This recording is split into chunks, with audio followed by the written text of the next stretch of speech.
Hello, I'm Karen Miller, Physical Therapist Assistant, and I'm going to demonstrate how to use a dressing stick.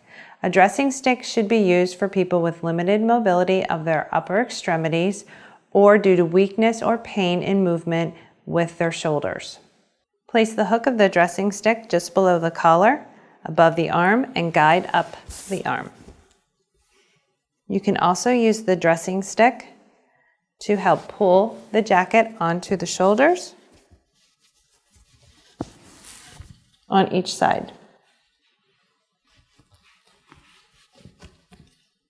Once you fasten the zipper, use the round metal hook, fasten through the zipper, and pull up.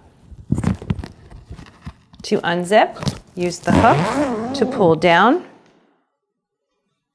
and the white side of the dressing stick to remove off the shoulders on each side. Thank you for watching. I hope you have found our information helpful.